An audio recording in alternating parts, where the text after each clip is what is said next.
का ही है, आसपास का ही। और जो बताने वाले हैं उनका पूरा नाम तो राजेश है, वैसे उन्हें राज नाम से पुकारा जाता है। तो इन्होंने बताया कि इनके साथ क्या प्रॉब्लम हो रही थी कि जैसे जॉइंट फैमिली में रहते हैं और इनके पिताजी जो हैं वो काफ़ी एक अच्छी पोस्ट पे थे और काफ़ी अच्छा अर्न करते थे, लेकिन जिस तरीके से वो अर्न करते थे ना, उनके आसपास वाले जो इनके रिश्तेदार थे बहुत चिढ़ा करते थे उस चीज़ से रिलेटेड। घर में कोई ना कोई अनबन रहा करती थी।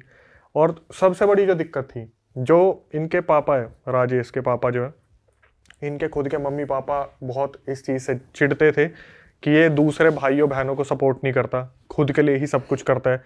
तो क्या होता था, जैसे राजेश के तो वो दादाजी लगे, जो इनके पापा के पापा हैं, वो दादाजी शाम को पी के आते थे और राजेश के पापा को डांटते थे कि अगर तेरे से नहीं करा जा रहा, तो घर में पैसे नहीं दे सकता तो घर छोड़ के निकल जा, हमारे किसी काम का नहीं है। और जो बाकी रिलेटिव्स थे वो भी क्या करते थे, जैसे राजेश सबसे छोटे वाले, उनसे एग्जैक्टली काउंटिंग बताया हूँ, सबसे बड़े वाले जो भाई है वो रियल एस्टेट में थे।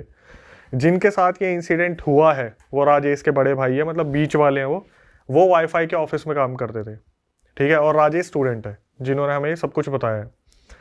तो हुआ क्या, ये सारे जब निकल जाते थे ना अपने काम पे, तो राजेश की मम्मी को टॉर्चर किया जाता था। जो बगल वाले रिलेटिव्स थे, जो दादा दादी थे, वो टोंट मारा करते थे कि तेरा पति घर में पैसे नहीं देता है, तेरे 3-3 बच्चे पल रहे हैं, हमने भी तो एक टाइम पे उन्हें पाला है, तो एक काम करो तुम घर छोड़ के निकल जाओ, तुम अपना घर बसा लो। अब राजेश जो स्टूडेंट था वो इन सब चीज़ों को देखा करता था कि जब भी ये लोग बैठते हैं शाम को तो इसी बारे में बात होती है कि दादा दादी ने आज इतना सब कुछ बोल दिया, साइड में जो चाचा वगैरह रहते हैं इन्होंने इतना सब कुछ बोल दिया। तो जो राजेश के पापा थे वो एक डिसीजन लेते हैं कि अब फाइनली हमें इन लोगों के साथ नहीं रहना। और किसी गांव में, एक गांव था, ये 2000 मेरे ख्याल से 21-22 का इंसिडेंट होगा, 22 का ही है शायद, 22 या 23 का। तो उस टाइम पे जो राजेश के पापा है वो एक गांव में जगह देखते हैं और पैसे की दिक्कत नहीं थी उनको, तो वो क्या करते हैं, थोड़े बड़े गज में एक घर ले लेते हैं वहाँ पे। अब इस गाँव के बारे में राजेश ने बताया कि भाई जिस गाँव के बारे में मैं बात कर रहा हूँ ना, यहाँ पर शुरू से ही इन भूत प्रेत के बारे में बहुत कुछ सुनने को मिला, ठीक है। जैसे कि बोलते हैं कि कुछ इमेजेस और वीडियोस भी हमारे पास आ रखे हैं, अगर आप दिखाना चाहो तो दिखा देना।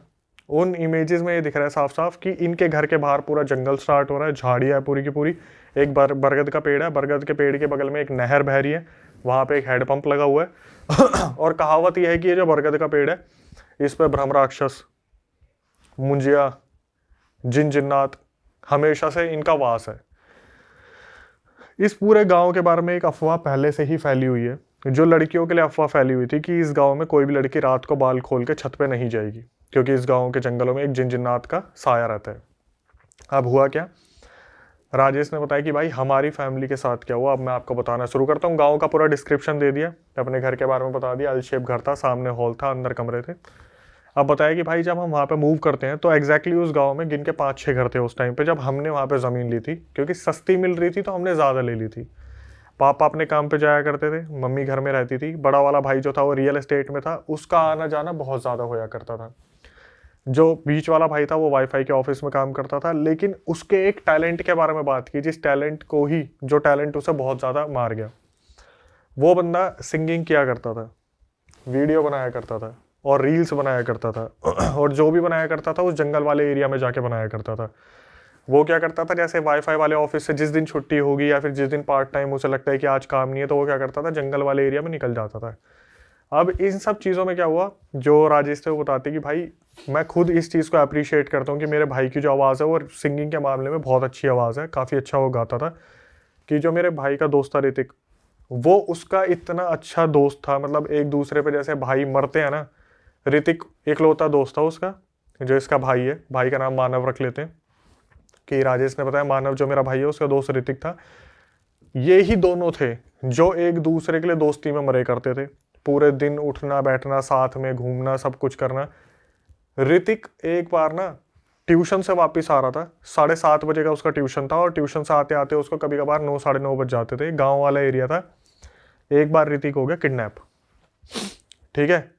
जब ऋतिक किडनैप हुआ तो उसकी ढूंढावाली चली और एक हफ्ते में ऋतिक वापस मिल गया था। अच्छा, मिल गया था। इसके बाद क्या हुआ, दूसरी बार 2 महीने बाद ऋतिक फिर दोबारा किडनैप हुआ। इस बार ऋतिक का कुछ भी आता पता नहीं चला। अब हुआ क्या, जो ये मानव था राजेश का भाई, ये बहुत ज़्यादा उस चीज़ को लेकर डिप्रेस हो गया जंगल में जाया करता था, वहाँ गाने वाने बनाता था, रील्स बनाता था और बहुत सारा टाइम वहाँ स्पेंड करता था। एक दिन जब ये घर वापस आता है ना मानव, तो राजेश ने देखा कि यार बहुत ज़्यादा इमोशनल हो रखा है, पक्का है रो क्या है। इन्होंने उस चीज़ के बारे में बात नहीं की, ये सोच के कि यार दोस्त था नहीं मिल रहा तो इमोशनल हो गया, और दोस्ती को भी समझ रहे थे कि बहुत पुराना दोस्त था, इकलौता दोस्त था इस गाँव में जो बना था, तो इसलिए अपसेट है ये बहुत ज़्यादा अपसेट है। लेकिन उस दिन से कुछ चीज़ें चेंजेस जो है मानव में देखने को मिली। मानव जब घर वापस आया ना, तो वो 19-19 घंटे सोया करता था। आया, खाना खाया और सो गया। उसे बार बार उठा रहे हैं कि तेरे को ऑफिस भी जाना है, तेरे को ऑफिस जाना है, उठ जा फटाफट से ऑफिस चला जा। नहीं जाना ऑफिस, नहीं जाना, नहीं जाना। इन सब चीज़ों में क्या हुआ, जैसे किसी दिन अगर बैठे ना इन्होंने, तो इन्होंने मानव से वो पूछा कि तू क्या गाना बना रहा था ऋतिक के लिए, अपनी दोस्ती के लिए। राजेश ने भाई हाईलाइट करा कि आप बिलीव नहीं करोगे अक्षय भाई, उस बंदे ने दोस्ती के लिए जो गाना लिखा ना अपने दोस्त ऋतिक के लिए, हम भी ये देख रहे थे कि मतलब इस बंदे ने ये लिरिक्स निकाले कहाँ से। बहुत बेहतरीन तरीके का गाना, और वो गाना सुनते सुनते सारे ही रो पड़े उस दिन कि ऋतिक पता नहीं कहाँ चला गया, मिल नहीं रहा, दोस्ती में इतना सब कुछ चल रहा है। उस दिन पहली बार ऐसा हुआ कि मानव को इन्होंने ज़बरदस्ती वाईफाई के ऑफिस में भेजा कि कंप्लेंट आ रही है, फ़ोन बज रहा है, तू जा क्यों नहीं रहा। अब ये जब वहाँ पर गया ऑफिस में, वाईफाई ऑफिस में, वहाँ पे एक सोफ़ा लगा हुआ था, वहाँ जाके सो गया। बॉस के घर पे कॉल आ रही कि आपने क्या इसकी नींद पूरी नहीं होने दी है, ये यहाँ पे आके सो गया है, इस तरीके से चीज़ें चल रही हैं। अब इनको थोड़ा सा शक हुआ कि यार ये क्या चेंजेस है, मतलब ऐसा कैसे पॉसिबल हो सकता है कि एक बंदा 24 घंटे में से 19 घंटे सिर्फ सोने लग रहा है, कोई मेहनत नहीं कर रहा, कोई काम नहीं कर रहा, फिर भी सोने लग रहा है। तो इन्होंने क्या करा, एक इनके मौसा थे जो मुंबई में कारपेंटर थे। अच्छा। मौसा जी इस टाइम पे इनके घर पे आने वाले थे, और राजेश ने आगे बढ़ने से पहले बताया कि भाई जो मौसा जी है ना, उनके साथ पहले ही इतनी सारी चीज़ें हो रखी है मुंबई में, क्योंकि उनकी जो वाइफ है उनके ऊपर वहाँ पे पता नहीं किसी ने काला जादू वगैरह करा होगा, जिसकी वजह से मौसा जी ने 2 साल इतना स्ट्रगल करा है। उन्हें पता चल जाता है कि इस घर में कोई दिक्कत है, क्योंकि उनके जो कंधे हैं उन पे भार आने लग जाते हैं। तो मौसा जी जब इनके घर पे आते हैं ना, उन्होंने कदम रखते ही सबसे पहले ये पूछा मानव कहाँ है, खुद से उन्होंने पूछा मानव कहाँ है।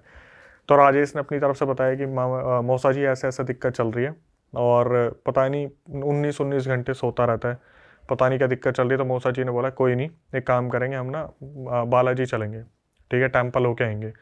तो क्या हुआ, अब जैसे घर वाले आपस में बात कर रहे थे इस बारे में कि टेम्पल आएंगे, टेम्पल आएंगे, टेम्पल होके आएंगे, तो उस टाइम पे मौसा जी ने बोला मेरे को मार्केट से कुछ सामान लेके आना है, तो मैं अभी आता हूँ थोड़ी देर में, बाकी तुम देख लो किस तरीके से चलना है, कौन से दिन चलना है। अब जब ये बैठ के बात कर रहे थे ना कि बालाजी टेम्पल जाना है अपने मेहंदीपुर बालाजी, जो मयंक था अंदर सोने लग रहा था, वो बाहर आया, मानव। सॉरी मानव जो था वो बाहर आया, और अचानक से इधर उधर देखते हैं, सबकी नज़र उस पर पड़ती है। तो भाई इसने देखा एकदम से राजेश ने कि भाई आंखें पूरी लाल हो रखी है, और जब जब राजेश नाम ले रहे बालाजी, बालाजी टेम्पल, बालाजी टेम्पल, हनुमान जी, हनुमान जी, वो बंदा कपकपा रहा है, उसके अंदर कपकपाहट सी आ रही है, मतलब जैसे पता नहीं किसी चीज़ का खौफ है। उसने सुना, वो अंदर चला गया वापस, जो मानव था। मौसा जी आए, तो मौसा जी ने बोला कि क्या हुआ। इन्होंने बताया कि उस टाइम इसके मम्मी पापा भी वहीं थे, बस एक रियल एस्टेट वाला भाई नहीं था। इन्होंने बताया कि ऐसे ऐसे अभी आया था बाहर, और पूरी आंखें भट्ट लाल हो रखी है, और जब जब हनुमान जी का नाम आया तो इस तरीके से रिएक्शन दिया जैसे हमारा नहीं है वो, मानव हमारा नहीं है। तो भाई मौसा जी बोले ठीक है, एक बार मैं चल के बात करता हूँ अंदर। मौसा जी वहाँ पे गए, मौसा जी ने पूछा कि क्या हुआ, तो मेरे साथ चलेगा ना बालाजी मंदिर। उठ के सीधा उसने बोल दिया कि चला आ जाए यहाँ से, चला आ जाए, इससे पहले कि तेरे साथ कुछ गलत हो जाए। इसके मौसा जी समझ गए कि ये वो नहीं है, कोई और ही चीज़ है। तो क्या हुआ, हड़कंप मच गया, एक वहाँ पे चिल्लम चिल्ली शुरू हो गई। जो मानव था वो चिल्लाने लग गया कि मेरे को मंदिर लेके जाओगे तुम, ऐसे कैसे मंदिर ले जाओगे, मेरे से बिना पूछे तुम मुझे कैसे मंदिर लेके चले जाओगे, मार दूंगा, आप ये कर दूंगा, वो कर दूंगा। जब घर में ये चिलचिलाहट शुरू हुई ना, तो इनके घर के पीछे 3 भक्तों का घर था, एक घर में 3 भक्त थे। अब वो पूजा करते होंगे, भक्त थे, उनमें से क्या हुआ, एक भक्त आ गया देखने के लिए कि हुआ क्या है। वो भक्त वहाँ पे बैठा, उसने पूछना शुरू करा कौन है तू, नहीं बताए, नहीं बताऊंगा, नहीं बताऊंगा, मेरे को मंदिर लेके जा रहे हैं, मैं नहीं जाऊंगा, तू यहाँ क्या करने आया, तेरे को भस्म कर दूंगा। वहां पे वो बोल रहा है जो भक्त है कि मैं तेरे को भस्म कर दूंगा, यहाँ से बोल रहा है तू मुझे क्या भस्म करेगा, मैं तुझे भस्म कर दूंगा। बार बार पूछना शुरू करा कौन है, कौन है, कौन है। तब उस एंटिटी ने पहली बार बताया कि मैं जिन हूँ, जिन। तो इन्होंने पूछा कि भाई तू मतलब इसके शरीर में क्या कर रहा है, और तू किस मकसद से आया, तेरे को चाहिए क्या, जो चीज़ तेरे को चाहिए तो बता दे। मतलब एक भक्त का काम था कि मैं जो भी मांग रहा है भोग वोग दे के इसे भेज दूं। काफी टाइम तक बोलता रहा नहीं जाऊंगा नहीं जाऊंगा। पूछा गया क्यों नहीं जाएगा, क्या दिक्कत है। वो जो जिन था वो ये चीज बोलने लग रहा है, मुझे इस बच्चे को लेके जाना है, इसकी आवाज मुझे बहुत पसंद है और मैं इसके अंदर पिछले 2 महीने से हूँ। पिछले 2 महीने से मैंने इसे पोजेस करने की बहुत कोशिश की, मैंने इसके शरीर पर कब्जा पाने की बहुत कोशिश की, लेकिन हमेशा ये कैसे न कैसे बच जाता था। लेकिन इस बार मैं इसे लेके जाऊंगा। तो भक्त ने पूछा कि अब तूने इस पर कब्जा कैसे पा लिया। बोला जब ये जंगल में आया था ना, अपने दोस्त को याद कर रहा था और जब ये रोने लगा, डिप्रेस हो गया, तब मैंने इस पर कब्जा पा लिया। जब ये बहुत ज्यादा इमोशनली कमजोर हुआ और अभी वीक हो गया एग्जैक्टली तब मैंने इसके ऊपर धावा बोल दिया और मैंने इसे पोजेस कर लिया। 2 महीने से वो नहीं जाऊंगा। भक्त ने अपने मंत्र पढ़ने शुरू करे, क्रियाएं शुरू करी और पूछना शुरू करा, तू बता दे क्या चाहिए तेरे को। उसने क्या करा, बोल दिया कि एक काम करो, मेरे लिए ये वाली चीज़ लेके आ जाओ। नॉन वेज का नाम लिया कि इस चीज़ का भोग लेके मैं चला जाऊँगा। मंगवाया गया। जो राजेश है वो अपने मौसा जी के साथ वो सामान लेके आए मार्केट से। वहाँ पे क्या हुआ, एकदम से जैसा होता है ना, भोग उसने सूंघा यूँ करके, अचानक से वहाँ पे बेहोश हो गया। बेहोश होने के बाद चलो फाइनली सब हो गया। भाई ऐसा कुछ भी नहीं था। वो जिन सारे झूठे वचन दे के गया वहाँ पे। 1 रात बीती, 2 रात बीती, राजेश सोने लग रहा था। उसने क्या करा, राजेश ने जैसे होता ना, एक ठंडी हवा का झोंका राजेश की कमर पे लगा, जैसे भरी गर्मी में यार एकदम से ठंडी हवा कहाँ से आई। उसने पीछे मुड़ के देखा, उसका जो भाई था, वही जो मानव था, वो उसे घूर घूर के देख रहा है कि तुम्हें लगा मैं चला जाऊंगा, तुम्हें लगा मैं चला जाऊंगा। प्रॉपर आवाज बदल गई, प्रॉपर कि मैं इसे लेके जाऊंगा, मुझे इसकी आवाज़ बहुत पसंद है। तुम्हें क्या लगा मैंने जो वचन दिए वो सही है। अब ये भाई उठ के सीधा भागा। इसने अपने पापा को बताया कि ऐसे ऐसे इसके साथ दिक्कत हो रही है। सारे घर वाले आए, पूरा कमरा उथल पुथल कर दिया, चिल्लम चिल्ली हो रही है। उधर से समझ गए थे उस भक्त को बुलाने का तो कोई फायदा है नहीं, क्योंकि जिनने उसका कर दिया था कि उल्लू बना दिया था उसे। तो इन्होंने क्या करा, फिर दोबारा किसी से पता करना शुरू करा। लेकिन 5-10 मिनट में वो पोजेशन के बाद वो जो मानव था वो बेहोश हो गया था। इन्होंने क्या करा, किसी से पूछताछ करी, फिर एक उसको बाबा को बुला के लेके आए, जो बाबा वहाँ पे मानने वाले थे, जिनका नाम था किसी और को। हाँ, किसी और को। तो सुबह जब वो बाबा आए तो उन्होंने साफ साफ बता दिया, भाई ऐसा है कि ये जो लड़का है इसको पोजेस कर रखा है एक जिन ने, लेकिन इसके साथ कोई दूसरी आत्मा भी है। जिन तो है ही है, लेकिन कोई और भी एक आत्मा है और वो आत्मा इसे प्रोटेक्ट कर रही है। तो ये थोड़ा सा हैरान हो गया कि कोई और आत्मा इसे प्रोटेक्ट कर रही है मतलब। तो बताया जाता है कि इसके साथ ऋतिक की आत्मा है। ऋतिक जो गायब हुआ था, उसके साथ क्या हुआ क्या नहीं हुआ, लेकिन बस वो बता तो दिया था भाई कि उसका हुआ जो हुआ, किडनैप करने वालों ने शायद खत्म कर दिया उसे। अच्छा। बट उसकी आत्मा इसको प्रोटेक्ट कर रही है उस जिन से, वरना वो जिन 2 महीने से कोशिश कर रहा है कि इसे लेके चला जाए। अब ऐसी ऐसी बातें बता दी वहाँ पे भाई। सुन के ना सबसे पहले राजेश बोला कि भाई मैं बता रहा हूँ, मेरा कलेजा फट गया। वो जिन बोला कि तुम्हें इतना पता है, तुम्हें अपने परिवार वालों के बारे में इतना तो पता नहीं है। तुम्हारा भाई तुम्हारे बगल में सोता है, रोज रात को 1:30 बजे मैं इसे अपने वशीकरण करके शमशान पे लेके जाता हूँ, वहां पर क्रिया करवाता हूँ और तुम्हारे उठने से पहले वापस आके लेट भी जाता है। कैसी क्रिया? अब वो वहां पे जाके करता होगा, कोई जिन विन की सेवा करता होगा, भोग चढ़ाता होगा, वश में करने के लिए पूरा वश में कर लिया था। बताया कि राजेश के बगल में वो सोता है, रात को उठता है, 1:30 बजे वहां जाता है और वापस आके लेट भी जाते हैं। घर में किसी को पता ही नहीं है, ये 1.5-2 महीने से चल रहा है। अच्छा। अब उसे बाबा जी से बोला गया कि इसे ठीक करना है, कैसे करा जाए। तो उस टाइम पर उन्होंने बताया कि सबसे पहले तो इस जिन को निकालना पड़ेगा, लेकिन ऐसे नहीं होगा, कम से कम मेरे को 2-3 दिन चाहिए होंगे कि मेरे को हवन करना पड़ेगा। भाई वहाँ पे उस टाइम पे वो धागे वागे दे गए जो बाबा जी थे कि ये धागे मैं दे रहा हूँ और इससे अभी तक तो प्रोटेक्शन हो जाएगा, लेकिन जो तीसरी रात आएगी उस दिन मेरे को हवन करना है। 1 रात आराम से निकल गई। दूसरी रात इसकी आँख खुली राजेश की एग्जैक्ट 1:30 से 2 के बीच में। इसने पीछे मुड़ के देखा, वो जो भाई था वो था ही नहीं वहाँ पे। इतने एकदम से ही हो जाता, भाई कहाँ चला गया, भाई कहाँ चला गया। वो चिल्लाने लगता, पापा पापा भाई नहीं है। मानव पता नहीं कहाँ चला गया। एक बार देखना शुरू करना तो जाके देखा एक कमरे में एक कुर्सी के ऊपर उकड़ू बैठा हुआ है। अच्छा। इस तरीके से बिल्कुल, और बार बार यही कि अब इसे ले जाने का वक्त आ गया, इसे ले जाने का वक्त आ गया। तुम्हें क्या लगा मैं कोई आम जिन हूँ और मैं ऐसे ही इसे छोड़ दूंगा। इन्होंने पकड़ने की कोशिश करी, हाथ पैर छुड़वा के सीधा ये भागा है, उसी वाले बरगद के पेड़ के ऊपर जाके ऊपर बैठ गया। सारे घर वाले पीछे पीछे भागे। इनके घर से मेरे ख्याल से 100-150 मीटर की दूरी पे होगा, वहीं पे शमशान है, वहीं पे वो नहर है और नहर के पास एक हैंडपंप लगा हुआ है। तो जब ये वहाँ पे पहुंचे, ऊपर देखा भाई ये तो बरगद के पेड़ के ऊपर जाके बैठ गया। अब वहाँ से बार बार बुला रहे नीचे आ जा, नीचे आ जा, हम तेरे पेरेंट्स है, कोई नहीं है, इसे लेके जाने का वक्त आ गया, बुला लो कितने भक्तों को बुलाओगे, बुला लो कितने गुरुजी को बुलाओगे। तो उस टाइम पे क्या हुआ, हनुमान चालीसा पढ़ी गई और बहुत सारे मंत्र थे जो बहुत रिस्पेक्टेड है, तो मैं उनका नाम इस तरीके से नहीं लूँगा, मंत्र पढ़े गए। उसके बाद राजेश और उनका सबसे बड़ा जो भाई है रियल एस्टेट वाला, वो ऊपर चढ़े, वो उसे नीचे लेके आए कैसे न कैसे। और ये समझ नहीं पा रहे थे कि एक्चुअली में जब गुरुजी ने बोला था ना कि तीसरी रात में हवन करूंगा, तो साला ये बाहर कैसे निकला, मतलब ये गेट खुला कैसे, इन्होंने ताला लगा रखा था।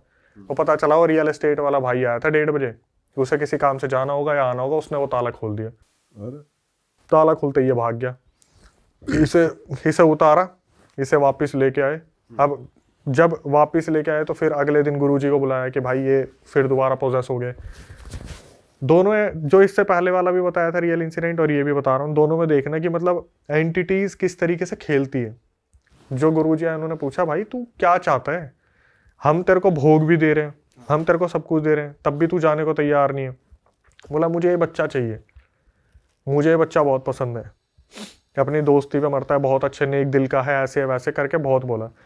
तो गुरुजी ने पहले तो बहुत कोशिश की कि भाई फाइनली हम कुछ करें, मान जाए, भोग पे मान जाए। जब भोग पे नहीं माना तो उन्होंने बोल दिया ठीक है अब हम तेरे को निकालेंगे, अपने तरीके से निकालेंगे। तो इनके सामने जो मौसा आ रखे थे उन्होंने बोला आप एक काम करो, ऐसे ऐसे और भी बहुत सारी चीज़ें बताई जो थोड़ा वीडियो में बताना ठीक नहीं रहेगा। तो नॉन वेज और 3 कंकाल के जो सर होते हैं वो लेके आओ। रात को पूरे शमशान के अंदर अब ये क्रिया चल रही है। शमशान में एक घेरा बनाया, घेरा बनाने के बाद क्या करे, 3 वहाँ पे जो स्कल थे वो रखे, उनके ऊपर टीका लगाया, जैसे किसी चीज़ को वो भी आवाहन दे रहे हैं जो गुरुजी है कि आओ और इस जिन को निकालो। अब यहाँ पे राजेश खड़ा है, उसके पापा खड़े हैं, रियल एस्टेट वाला भाई खड़ा है, उसके जो मम्मी है वो खड़ी है और देखने लग रहे हैं। और ये बंदा क्या कर रहा है, जो राजेश है उससे पूछ रहे हैं, ये वो जो मानव था उससे पूछ रहे हैं कि निकल रहा है नहीं निकल रहा, आखिरी बार पूछ रहे हो। वो पता क्या कर रहा है, एक बार नहर की तरफ देख रहा है, एक बार शमशान की तरफ देख रहा है, एक बार नहर की तरफ देख रहा है, एक बार शमशान की तरफ देख रहा है। गुरुजी ने बोला तू मुझे ये बता दे कि तेरे को कैसे मौका मिल गया, मतलब एक इंसान अगर बस रो रहा था तो तूने मतलब इस तरीके से कैसे कब्जा पा लिया। तो जो जिन के ऊपर होता है ना कि अपनी पावर का इस्तेमाल करा, उस जिन ने बताया। फिर देखो गोली दे रहा था वो, जिन ने बताया कि ऐसा है, ये जब उस दिन रो रहा था इसने क्या करा, हैंडपंप से पानी पिया और टॉयलेट कर दिया पेड़ के ऊपर, बरगद वाले पेड़ के ऊपर। और टॉयलेट करने के बाद हाथ इसने धो दिए नहर में, ठीक है। तो इसने क्या करा, वो जो घर था ना जिनका, वो जो एक पेड़ था उसको डिसरिस्पेक्ट कर दिया था इसने। ये सच बोल रहा था जिन, ये झूठ बोल रहा था? अभी तक तो झूठ ही झूठ था। अच्छा। अभी तक झूठ ही झूठ था। अब जाके उसने पहली बार बताया कि इसने पेड़ पे टॉयलेट किया, हैंडपंप से पानी पीकर और हाथ धोए नहर में। नहर वाली एंटिटीज, पेड़ वाली एंटिटीज जो जितने भी वहां पे वास कर रही थी, सारी की सारी इस पर कब्जा पाना चाह रही थी, लेकिन जिन इस पर टूट पड़ा और उसे जिन ने किसी ने आने नहीं दिया होगा। फिर अब इन्होंने क्रिया करनी शुरू करी तो राजेश बता रहा, अक्षय भाई यहाँ पर अग्नि जल रही है, हवा का झोंका आ रहा है, हवा का झोंका रुक जा रहा है, हवा का झोंका आ रहा है, हवा का झोंका रुक जा रहा है। जैसे होता है ना पूजा में एक दखल डालनी है, क्रिया के अंदर दखल डालनी है कि ये नहीं होनी चाहिए। बड़ी मुश्किल से वहाँ पे सारी क्रिया हमारे सामने हो रही है और वो जो मानव था वो वहाँ पे बुरी तरीके से चिल्लाने लग रहा है, नहीं जाऊँगा नहीं जाऊँगा नहीं जाऊँगा। एट द एंड हुआ क्या, मानव को उठाया, जैसे होता ना कि एक बाबा ने, वो जो गुरुजी थे उन्होंने कैसे ना कैसे कंट्रोल पाया उस एंटिटी पे, घर के अंदर लेके गए। चलो सारे घर के अंदर लेके गए, एक मटका खोला, मटके के अंदर उस चीज़ को लेके आए, जो भी चीज़ थी वो जो जिन वगैरह था उसे मटके में डाला और उसके पापा को बोला, जो राजेश के पापा थे, कि एक काम करो अब आप इसे शमशान के वहाँ पे जो बरगद वाला पेड़ है उसके नीचे गाड़ के आओगे। और इस चीज़ का ध्यान रखना, अगर आपने पीछे देखा तो आपका लड़का यहीं ख़त्म है, मैं भी कुछ नहीं कर पाऊंगा। अब मैं वो दृश्य बताता हूँ, थोड़ा सा इमेजिन करने की कोशिश करना है इसे। राजेश, उनका परिवार सामने देख रहा है कि उसके पापा उधर जा रहे हैं बरगद वाले पेड़ के पास, 100-150 मीटर दूरी पे। उसके पापा वहाँ गए, खुरपी से उन्होंने मटका गाड़ा, ऊपर मिट्टी रखी। जैसे ही वापस मुड़े, उसके पापा एकदम से दूर से दिखता ना हिले, उस जिन ने उसके पापा के कंधे पे हाथ रख दिया पीछे से। ये एकदम से ये क्या बाहर आया। इसके पापा ने क्या करा, हनुमान चालीसा पढ़नी शुरू करी, आगे चलना शुरू करा, दोनों पैर पकड़ लिए। अब दूर से ये देख पा रहे कि पापा रेंग रहे हैं, इस तरीके से करके चल नहीं पा रहे, रेंग रहे हैं कि पैर भी पकड़ लिया। धीरे धीरे धीरे धीरे आगे आए। अब आवाज़ आनी स्टार्ट हुई दादी की कि बेटा हमें माफ़ कर दिया, हमने तुझे घर से निकाल दिया था, एक काम कर तू वापस आ जा, पीछे पलट जा, आ जा हमारे पास। जिन खेलने की कोशिश कर रहा है। यस, दादाजी की आवाज़ आई, मैंने पी के तेरे को बहुत सुनाया था ना, मुझे माफ़ कर दे, मुझे भी अपने साथ ले चल, मैं तेरे पीछे ही तो हूँ। पुराने ट्रॉमा याद दिला रहा है। एग्जैक्टली। इसके बाद वाइफ की आवाज़ कि हमारा बच्चा बच तो जाएगा ना, हमारा बच्चा बच तो जाएगा ना। खुद राजेश की आवाज़ कि पापा भाई को बचा लो, मैं पीछे ही खड़ा हूँ, हमें ले चलो, हमें ले चलो, हमें ले चलो। एक दृश्य इसके पापा ने जो देखा कि वो जो लड़का है वो जा चुका है, मतलब पूरा इल्यूजन क्रिएट किया गया कि पीछे पलट जाओ कैसे भी। भाई इसके पापा ने, बस इसके पापा को इतना पता था अगर मैं पीछे पलटा तो लड़का गया। घर के अंदर आए, गुरुजी से पूछा कि क्या है, गुरुजी ने बोला दरवाज़ा बंद कर दो, अब तुम्हें एक रिस्पॉन्सिबिलिटी दे के जा रहा हूँ, तुम्हारा लड़का बच गया, जब तक बच गया, जब तक उस बरगद के अंदर से कोई हांडी नहीं निकालेगा।